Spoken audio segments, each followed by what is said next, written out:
Russell se sent meilleur pilote que l'an dernier, malgré de terribles résultats. Ouais, c'est le moins qu'on puisse dire, hein. Des résultats pas folichons, quoi.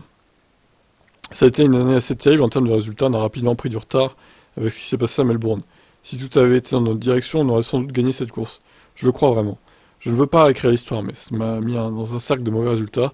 C'était opposé l'an passé, où chaque bon résultat en entraînait un autre.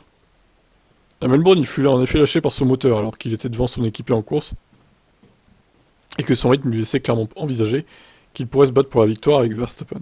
C'est d'ailleurs le moment où il a commencé à perdre le fil par rapport à Lewis Hamilton, qui a également hissé son niveau de jeu tout au long de l'année. Il y a évidemment des aspects dans lesquels je dois encore m'améliorer, mais je dois dire que je me sens un meilleur pilote que l'an dernier, même si les résultats ne l'ont pas montré. On a eu 4 abandons cette année. Un ou deux ont été liés à une erreur de pilotage. Ça n'a pas aidé non plus. En cette fin de saison, mon objectif est de sécuriser la deuxième place de l'équipe. Bon.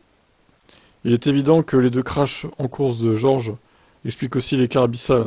Au Canada, il a en effet perdu la voiture sur un vibreur, alors qu'il était quatrième. Puis à Singapour, il était deuxième. Tout autre résultat qu'une première place n'intéresse de toute façon ni Mercedes ni George Russell. Ah, mais ça, c'est une mauvaise mentalité. Il faut pas tout donner pour la victoire, quoi. Il y a des points intermédiaires quand même, hein. Ce qui nous donne beaucoup de motivation, c'est qu'on n'est pas là assez impuissant à se dire qu'on est à des années-lumière de... Le fait qu'on soit toujours deuxième au constructeur est assez surprenant, mais ça nous donne une grande motivation en vue de l'an prochain. Quand vous avez un problème et que vous pensez pouvoir le résoudre, la récompense n'en est que plus belle.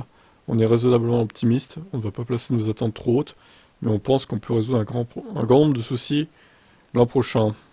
Ok, ben on espère pour eux, évidemment. Bon après, si Melbourne l'a tué mentalement, bon bah non, c'est que les premières courses de la saison. Ouais, il faut pas s'avouer vaincu comme ça. Je sais pas si c'est démotivé à cause de cette course, mais bon, non, il faut pas faire ça. Il faut rester concentré, genre c'était que le début de la saison. Bon, pour moi, il était décevant, hein. Sur cette saison, clairement, les deux gros crashs cités là, Singapour et Canada, ça aurait pu être évité. Et il aurait clairement été en meilleure posture au classement pilote sans ces crashs là, hein. Bref, décevant Georges en 2023.